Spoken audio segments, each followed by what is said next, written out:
Let me welcome you to this lecture. During the last couple of lectures, we have identified symmetry elements in different structures. That is, we have done in case of the tetrahedron or octahedron and in case of the icosahedron. And we have also listed all the symmetry operations that are present in these geometries. So we have seen that in case of the tetrahedron, we have 24 symmetry operations, while there are 48 symmetry operations in octahedron, and there are 120 total symmetry operations in case of the icosahedron. So this should now allow us to identify symmetry elements in different geometries or different molecules, and then also list all the symmetry operations that are present in a given molecule.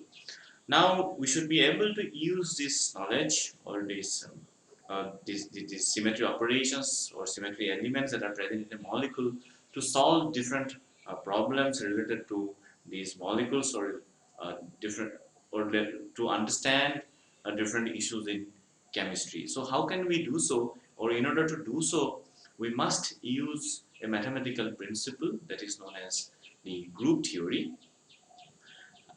The reason is because the the elements or the symmetry operations in a given molecule form a mathematical group, and during this lecture we will learn what is a mathematical group, as well as we will try to see how we can essentially use the group theory to solve different issues or issues in chemistry or understand different topics of chemistry.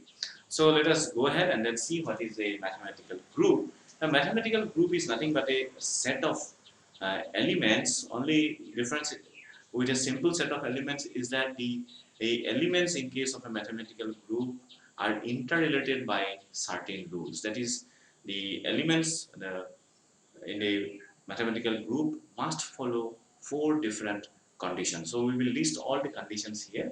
First, let us write what is a mathematical group.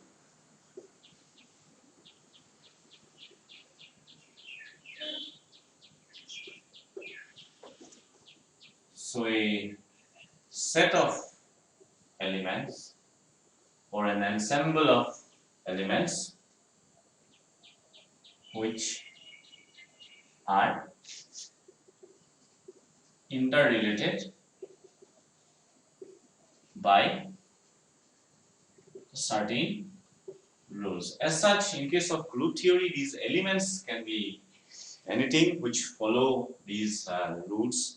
But in case of symmetry, or when we apply symmetry to group theory, the elements are essentially the symmetry operations that are present in a given molecule, and when we take all the symmetry operations that are present in a given molecule together, this set of symmetry operations essentially follow all their rules of mathematical group, or they are interrelated by these rules, and that is why they form or they constitute a mathematical group, and that is why we can use all the principles of group theory in case of the symmetry operations present in a given molecule.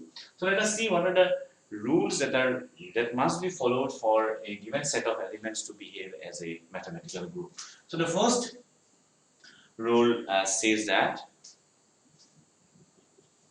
the product of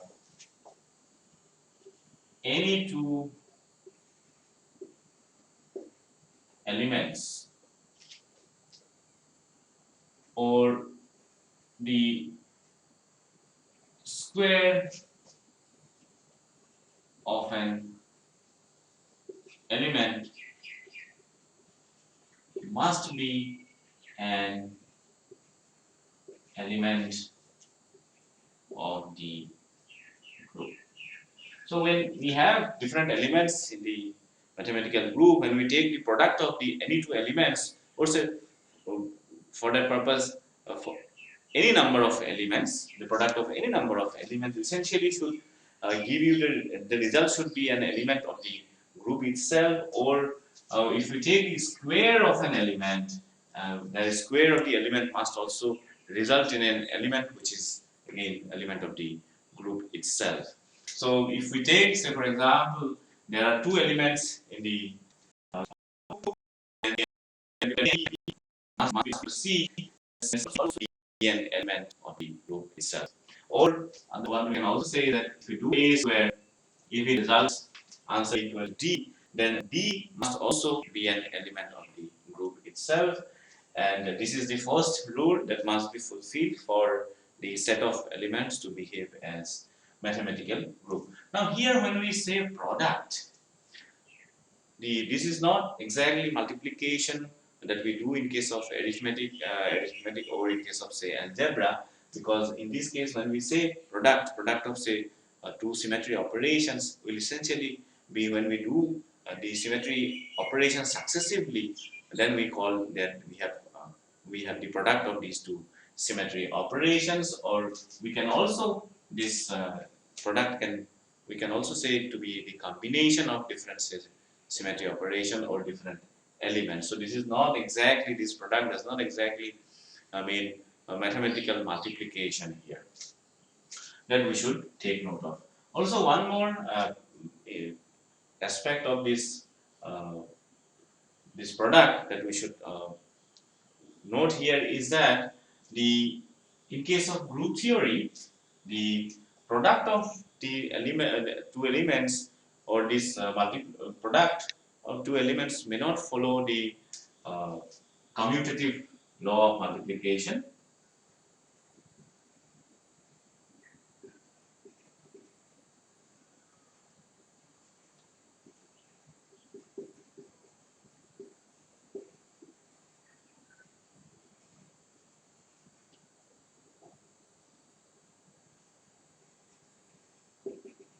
So it may or may not be followed the commutative law of multiplication in case of the product of two elements of a group. That is, when we do AB, it may or may not be equal to BA. So it may or may not, depending upon the situation, and when it the associative commutative law of multiplication is followed in a particular group, then we say that group is an abelian group.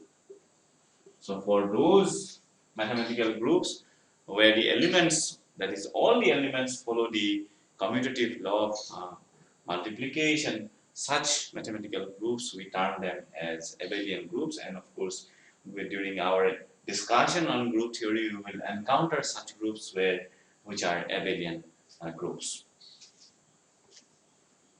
Now this is the first rule.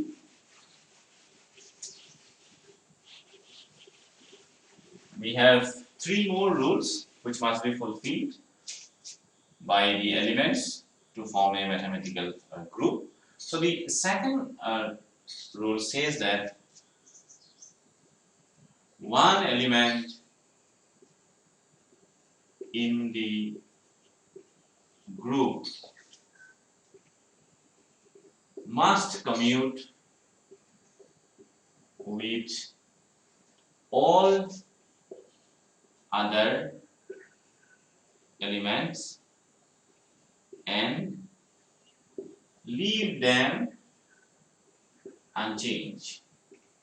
That is, when we multiply this particular element with other elements of the group, then the commutative law of multiplication must hold true, and at the same time, it should leave the elements unchanged. That is, this particular element that we are talking about here is the identity element. We have already got introduced to the identity element. So if I take the identity element E and multiply with A, then the associative law of multiplication must hold true, and at the same time it should leave the element unchanged, so the result should essentially be equal to A. So for in case of a mathematical group also, presence of an identity element is a must, or otherwise we will not have a mathematical group. And as we have already seen, the symmetry operations, which essentially brings us to the identical configuration, we term it as the identity operation, and identity operation is present in case of all the elements, and that is why this particular condition, that is the second condition, is always fulfilled by symmetry operations. So the identity element is always present when we deal with symmetry, mathematical groups formed by symmetry operations. So then the third law says that associative law of multiplication must hold true.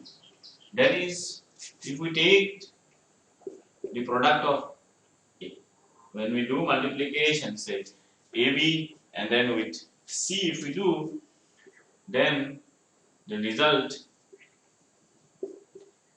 if we do the product in this particular fashion, then also this result should be same in both of these two cases, and this is what is known as the associative law of multiplication. That if when you keep the order of the product essentially same, then we can do it in different ways in this particular way, and that is the associative law of multiplication. And in case of the elements of a mathematical group, they must also follow the associative law of multiplication in this way.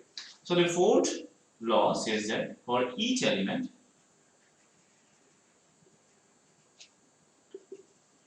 there must be an inverse, or it is also called as reciprocal, which again should be an element of the group. So here we are talking about that for every element in the group there must be an element which is the inverse of this element, and this element, the inverse, should also be an element of the group itself. So if we take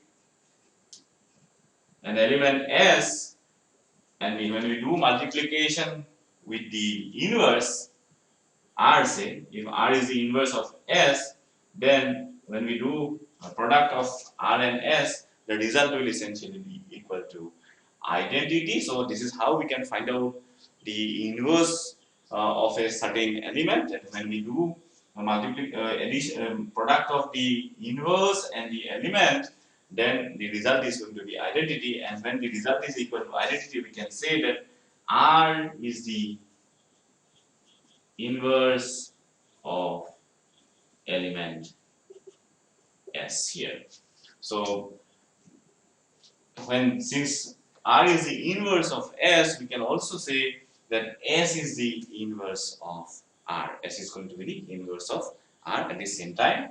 So this is how we find out the inverse of a certain element, that the product of the element with its inverse will essentially result in the identity element over here. So these are the four rules that must be followed by the elements, or this is how the elements of a mathematical groups are interrelated, that the product of any two elements should give us an element of the group. It's again the square of an element should also give an element of the group, and then one element in the group must commute with all other elements and then also leave them unchanged. And we are talking about here the identity element, and the presence of identity element in a mathematical group is again must, and then the associative law of multiplication must hold true, that is AB into C should be equal to A with BC over here in this way. And for every element in the group, there must be an inverse or reciprocal, which should again be an element of the group itself. So we have seen that since here R is the inverse of S, when we do multiplication or a product of R with S, then the answer comes out to be identity, and this essentially tells us that R is the inverse of S, as well as S is the inverse of R. So this is how the the elements of a mathematical group are interrelated. So let us now discuss about few important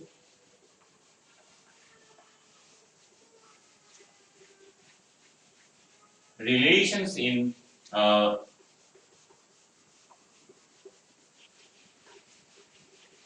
between the elements of mathematical group that are going to be useful for us in the during our discussion on symmetry.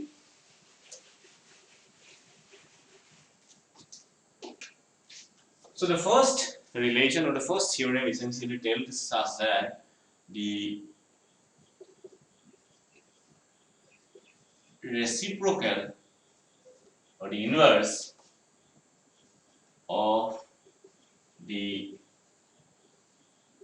product of two or more elements is equal to the product of the reciprocals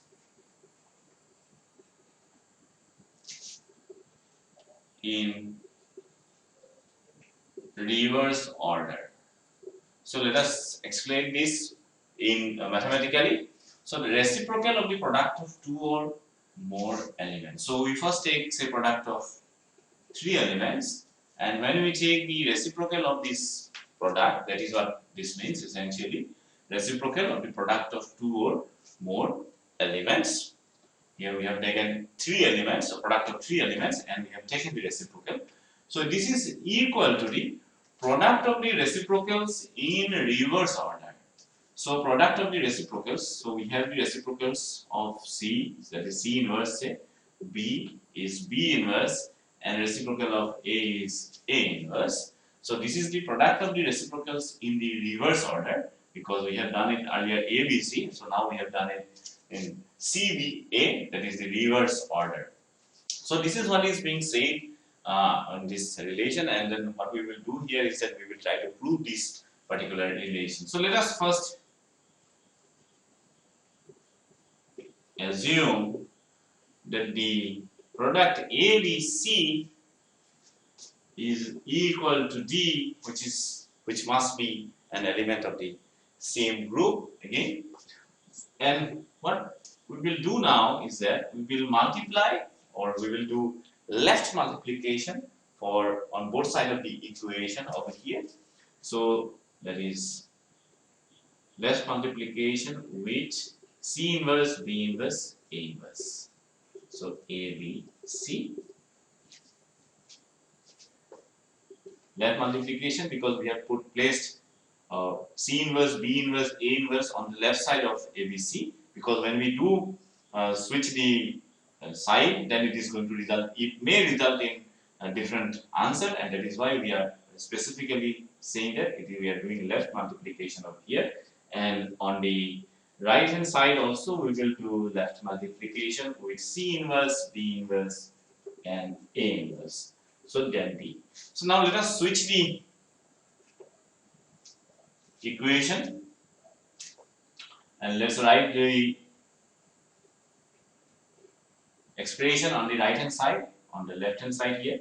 So C inverse, B inverse, A inverse, D is equal to C inverse, B inverse, A inverse, A, B, C. Now since the associative law of multiplication must hold true, and that is why what we can do is that we can write this expression in this way as well. So this will result, this what we have seen over here is this is the product of the inverse of A and the element A. Since we have already learned when we multiply and when the product of an element and its inverse is equal to identity, so this is going to be C inverse, B inverse, identity, and then BC in this way. Now again, when we do product of any element with the identity element, it essentially leaves the element unchanged. So when we multiply E with say BC, we will get essentially answer as BC only. Or if we do multiply E with C inverse B inverse, we will end up with C inverse B inverse only. So this will essentially give us, this will be unchanged in this way, and then again we can apply the associative law of multiplication that will give us in this fashion, and then if we continue further, this will also give us B inverse B will give us identity, and then we will be left with C inverse C, which will again C inverse C, which will again give us answer equal to identity only. So this left hand side over here is essentially equal to identity.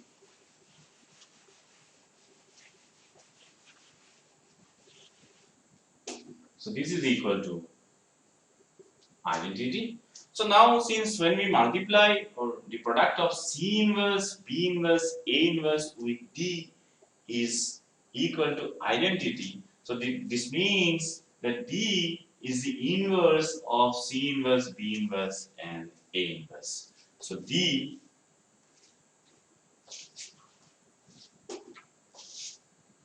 is the inverse of C inverse, B inverse, A inverse, this product. Because only when D is the inverse of C inverse, B inverse, A inverse, then only we will have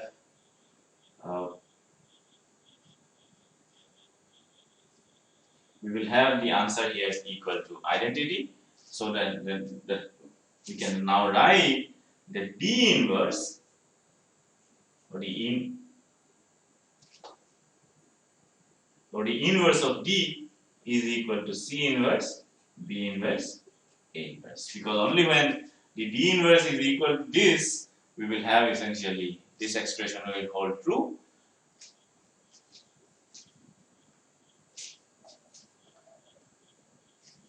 Now we know that D, we have already assumed that D is equal to ABC. So what we can write over here, ABC whole inverse is equal to C inverse, B inverse, A inverse. So this is what we have already proved here, that the product or the reciprocal of product of two or more elements in a group is essentially equal to the product of the reciprocals in the reverse order. So we have proved this particular relation over here, and this relation is going to be useful to us later on.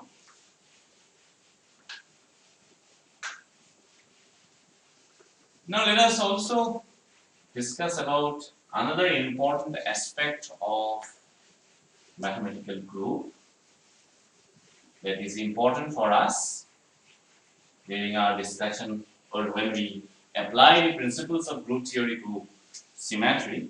That is, the order of a particular mathematical group is an important parameter.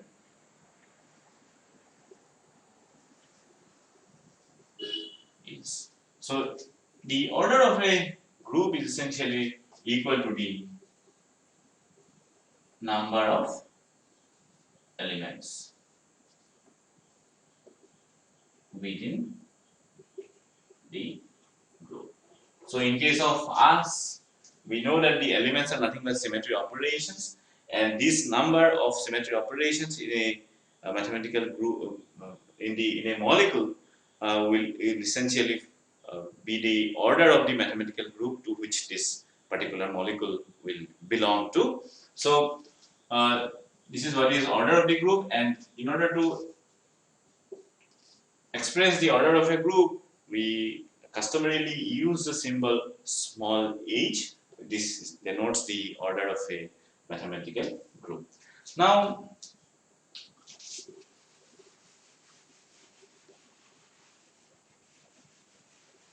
when we know all the elements in a given mathematical group, as well as when we find out all the product of different elements within the mathematical group, we essentially completely define the mathematical group, and all these information, that is the all the elements present in the mathematical group as well as what are the product of different elements can be listed in a table, and this table is known as the group multiplication table.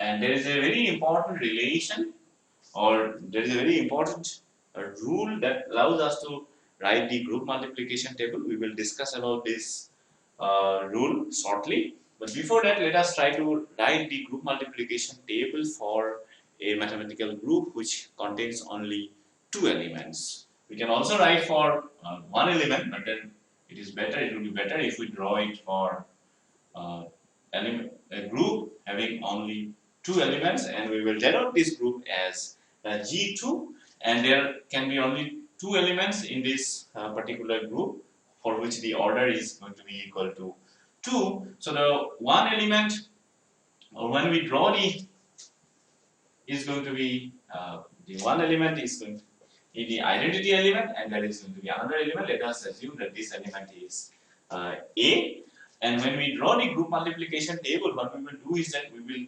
write the product of different elements here in the form in different rows and in different columns. And before we do so, first we will have to label the columns and the rows by writing all the elements horizontally here. So only two elements are there, identity and the element A here, as well as we will put the levels vertically. So this is how we put the levels vertically in this way. Now what we will do is that we will find out the product of different elements in the that are present in the group, and then write the products at designated places. That is, when we do multiplication of this element with the first element over here, the answer we will, or the product we will write at this location over here. And similarly, when we do multiplication of A with E, the product we will write at this particular location here. So this is the reason why we have labeled the columns and rows in this group multiplication table. So let us proceed and then write the product of different elements in this group of order 2. So for when we do product of identity with identity, the result is going to be identity over here. And when we do the product of identity with A, we know it is going to leave A unchanged, and the result is going to be equal to A. Similarly, when we do A with E also, the result is going to be equal to A. Now what we have to do is that we have to write the product of A with A. So when we try to write product of A with A, we know we have only two choices. That is, the answer can either be equal to identity or it can be equal to A, because the product must be an element of the group. Only there are only two elements in the group, that is identity and A, and that is why the product of A with A will either be equal to identity or it will be equal to A. Now let us see, we have two choices over here, but then we have already mentioned that there is a very important rule, or there is an important theorem which allows us to write the group multiplication table. This particular theorem is known as the rearrangement theorem. And this essentially tells us that every element present in the mathematical group can appear in a particular row or in a particular column of the group multiplication table only once. So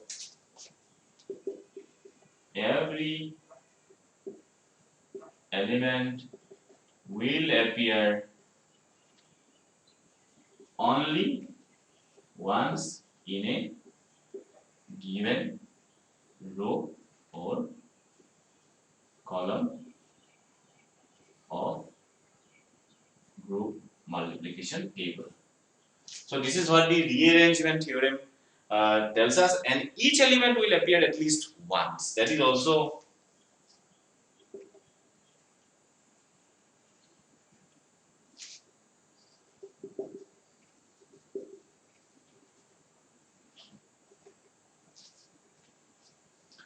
will appear once. That is also must, that it must appear in a given row or column. Each element must appear. So essentially, every row or every column in a group multiplication table is a rearranged form of the elements in the given mathematical group. And now, so using the rearrangement theorem, we can predict what is going to be the product of A with A. That is because we know in this particular column A has already appeared, and in this particular row also A has already appeared. So only one choice is there here. If we write A, the product of A with A, what is going to happen is that the element A has appeared twice in this row as well as twice in this particular column, which is not allowed as per the rearrangement theorem, and that is why we cannot write the product of A with A as A, and instead what we will have to do is that we will have to write the product of A with A as identity, because when we do so, what happens is that we see that both the elements of the group essentially appear once in this particular row as well as in this particular row, and here also in this column also both the elements appear once, and in this particular column also we see that both the elements appear once and none of the elements appear twice in a given row or in a given column, and this only fulfills the requirement of this rearrangement theorem, and that is why the product of A with A is going to be equal to identity that we can predict from the rearrangement theorem, and this allows us to write the group multiplication table for a mathematical group of order 2. So let us proceed further and try to write group multiplication table for a group of order 3 for a mathematical group which has 3 elements E, A and B, say. So we will write this mathematical group G3 set, E, A, and then we have B. So let's label the rows and columns in this way.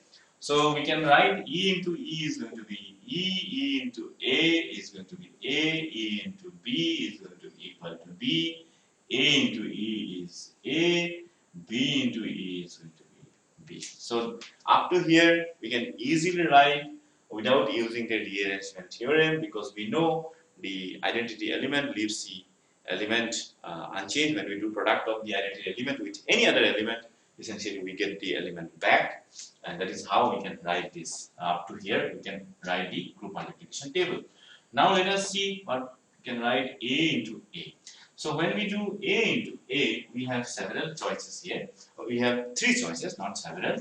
It can either be equal to E, or it can be equal to A, or it can be equal to B, because there are 3 elements. So A into A must be either equal to E, A or B, one of the element of the group, or otherwise it will not follow the rule number 1.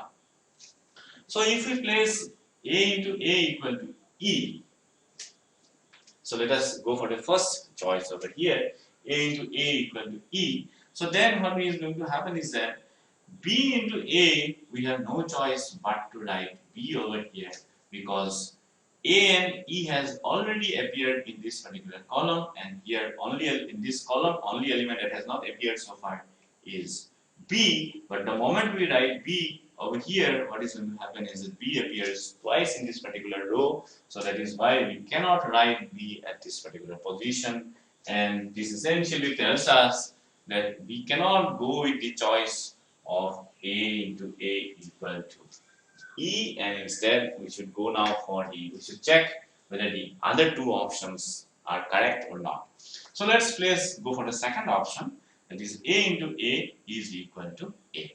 If we go for this particular option, now when A into A is equal to A, if we place, then immediately A appears twice in this particular column, and again we know that this is not allowed as per the rearrangement theorem, and again this particular choice that A into A equal to A is also not correct. So we are left with the last choice here, that is A into A is equal to B.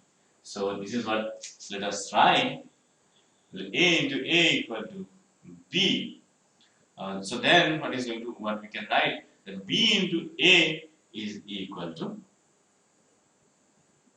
we can write identity, and so far we are correct as per the rearrangement theorem, because in this particular column all the three elements appear so far, and that is why we have not violated the rearrangement theorem so far. And also what we see is that in either in this row or in this row, so far the elements have appeared only once. So if this A into A is equal to B and B into A is equal to E. This is what we have found. So let us go and fill these as well. So A into B. So A into B must be equal to identity here, because identity has not appeared so far in this particular row here, and then B into B must be equal to A, because A has not appeared in this row as well as in this particular column so far. And when we write, now we are able to complete the group multiplication table for the group of order 3, and what we have seen is that that is AB or BA is AB, that is A, that is we have seen BA is equal to E as well as AB is equal to E. So this is what we have written, and as well as BB is equal to A. This is what we have written, AB is equal to A. So we have found these expressions over here. Now if we look carefully, what we can see over here is that AB or BA is equal to E. So AB is equal to E. Now let us replace B over here with AA. So that is AAA is equal to E. And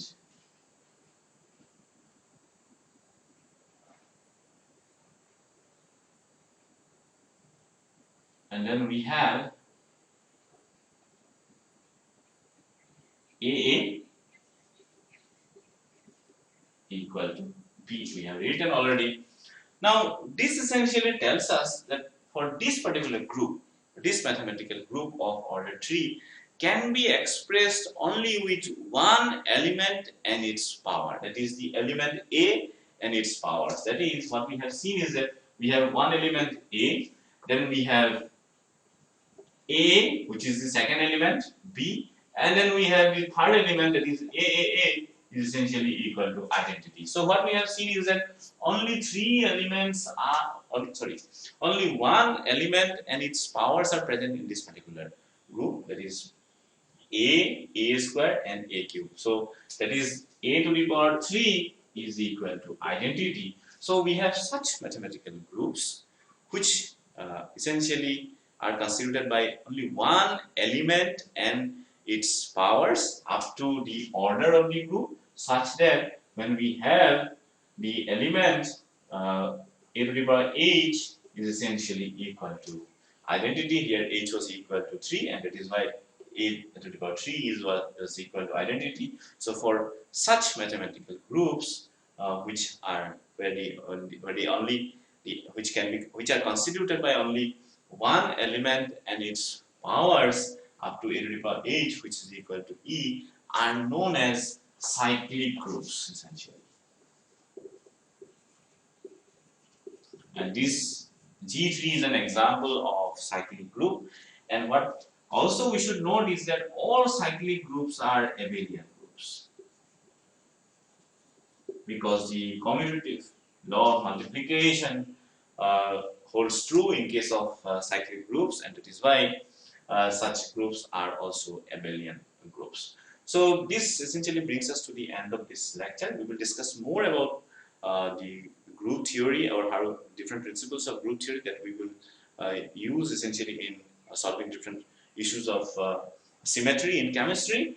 And during this lecture, what we have learned, what are the conditions for that must be followed by a set of elements to form a mathematical group. We have seen that there are essentially four important rules that must be fulfilled by the elements to form a mathematical group. The first one says that the product of any two element or the square of an element must be an element of the group. The second rule says that the presence of identity element is a must, so that this identity element commutes with all other elements, as well as when we do product of the identity element with any other element, it essentially gives the element back to us. It does not change the element. And then what we have is that the third law tells us that the associative law of multiplication must hold good, and the fourth law tells us that for every element there must be an inverse. So that when we do product of the element with its inverse, we get the answer equal to identity, and for this inverse of every element must again be an element of the group. So the inverse should also be present in the mathematical group itself, and this is how then thereafter what we have did is that we discussed about a couple of important relations between different elements in a mathematical group. What we have seen is that the reciprocal of the product of different elements of two or more elements is essentially equal to the product of the reciprocals in the reverse order. And then what we have seen is that about the group multiplication table, and we discussed about the rearrangement theorem, how we can use the rearrangement theorem to write the group multiplication table for a group of order 2 and 3. And finally, what you should do is you should use, or you should verify